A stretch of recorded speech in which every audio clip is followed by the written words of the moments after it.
Hello dear students, welcome back to organise knowledge channel. और आज की जो वीडियो है उसमें हम डिस्कस करेंगे worksheet number 105 for class 9th। विषय विज्ञान है और ये वर्कशीट आपके लिए 21 मार्च 2022 के लिए शेड्यूल की गई है।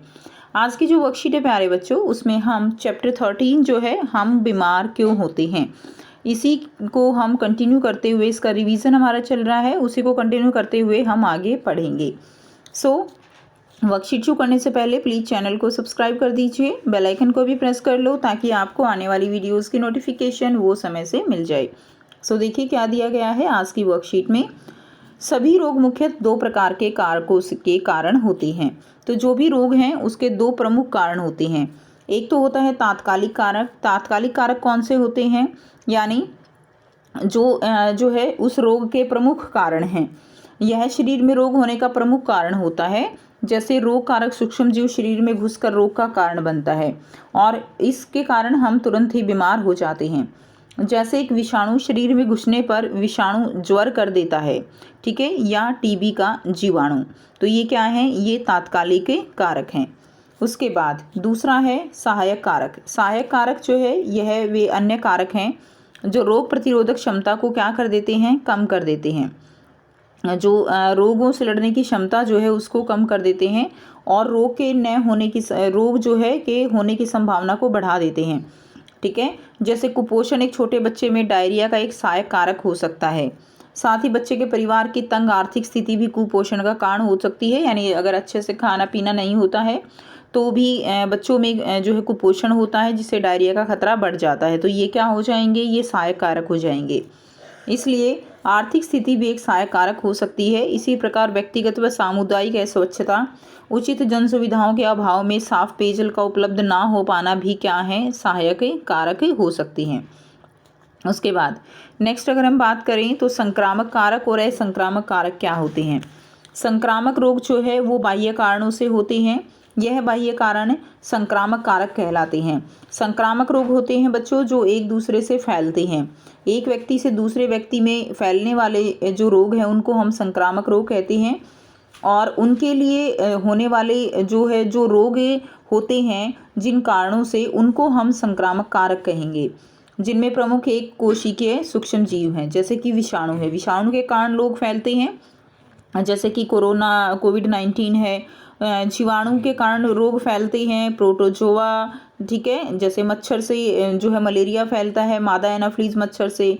कवक से जो है स्किन इन्फेक्शन हो जाता है। तो ये क्या होंगे, ये सहायक, ये संक्रामक कारक होंगे। आंतों के कुछ संक्रामक रोग बहुकोशिकीय कृमियों जैसे फीता कृमि है, गोल कृमि है, इनके कारण होते हैं। फील पाँव को बोलते हैं एलिफेंटाइटिस, भी एक अलग तरह के कृमि के कारण होने वाला रोग है। तो इसमें भी सूजन आ जाती है पैरों में बहुत ज़्यादा, ठीक है, और बहुत ही रैशेस टाइप में रेड पूरी बॉडी पे ऐसे हो जाता है। तो ये जो है रोग होते हैं। उसके बाद अब अगर हम बात करें असंक्रामक कारक की, तो असंक्रामक कारक कौन से हैं। असंक्रामक रोग जो है वो मुख्यतः कैसे होते हैं, वो मुख्यतः आंतरिक कारणों से होते हैं, यानी शरीर के अंदर ही कोई कमी होती है तो उसके कारण ये रोग होते हैं। लेकिन ये जो कारक हैं ये एक दूसरे से फैलते नहीं हैं। जिस तरह असंक्रामक रोग जो होते हैं वो क्या होते हैं, वो एक दूसरे से फैलते नहीं हैं। शरीर के अंदर ही कोई कमी होती है तो ही वो रोग उत्पन्न होते हैं।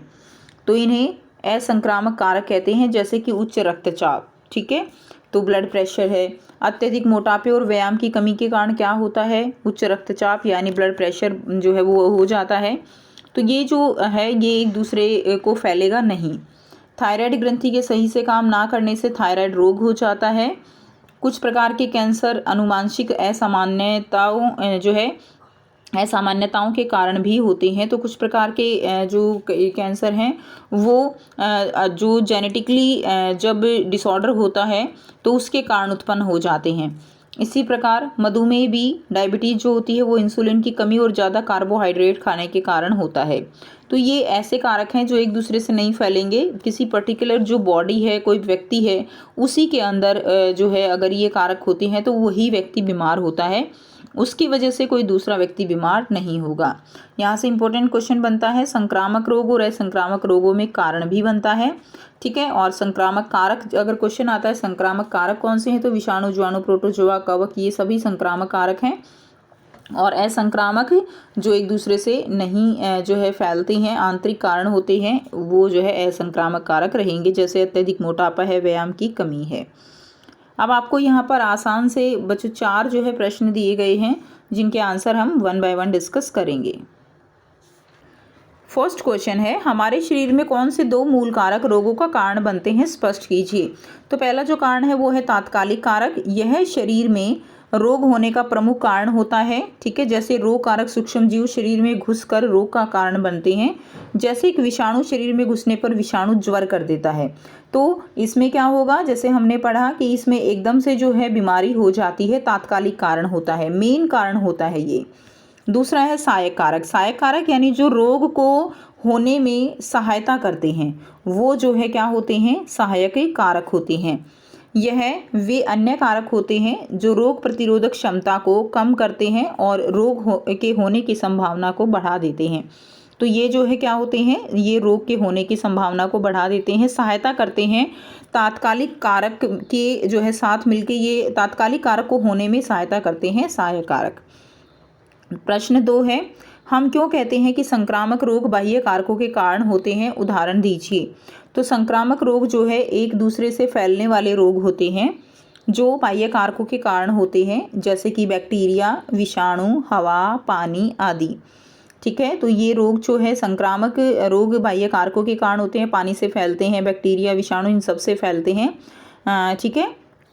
तीसरा क्या है, तीसरा प्रश्न जो दिया गया है, तपेदिक का तात्कालिक कारक और कोई 2 सहायक कारक लिखिए। तो तपेदिक यानी टीबी जो है उसका तात्कालिक कारक क्या है, फ्लू की तरह हवा के जरिए फैलने वाले बैक्टीरिया से टीबी होती है। तो बैक्टीरिया जो है अगर वो शरीर में प्रवेश कर जाएगा, ठीक है, तो क्या हो जाएगी, टीबी हो जाती है। और इसके सहायक कारक कौन से होंगे, सहायक कारक होंगे अगर हम बीड़ी सिगरेट आदि का सेवन करते हैं तो धीरे धीरे जो हमारा इम्यून सिस्टम है वो कमज़ोर हो जाता है। तो सहायक कारक हो जाएगा बीड़ी सिगरेट आदि का सेवन करना और प्रदूषित हवा में सांस लेना, जिससे हमारे फेफड़े इफेक्ट होते हैं और वो जो है एक तरह से टीबी का तात्कालिक कारक जो है उनके ऊपर जल्दी अटैक कर सकते हैं।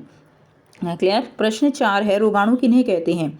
तो रोगाणु सूक्ष्म जीव होते हैं, छोटे छोटे जीव होते हैं जो यदि हमारे शरीर में दाखिल हो जाएं तो बीमारी और संक्रमण पैदा कर सकते हैं, ठीक है। उन्हें क्या कहते हैं, उन्हें रोगाणु कहते हैं। तो ये थी स्टूडेंट्स आपकी आज की बच्चों साइंस की वर्कशीट, जिसमें हमने तात्कालिक कारक और सहायक कारकों के बारे में पढ़ा, ठीक है। और हमने जाना कि तात्कालिक जो सहायक कारक हैं वो तात्कालिक कारक के साथ मिलकर कैसे सहायता करते हैं बीमारी उत्पन्न करने में। सो अगर आपको वीडियो अच्छी लगी तो वीडियो को ज़रूर से लाइक कर दीजिए, शेयर कर दीजिए और चैनल को सब्सक्राइब कर लीजिए। So thanks for watching. मिलते हैं नेक्स्ट वीडियो में नेक्स्ट वर्कशीट के साथ।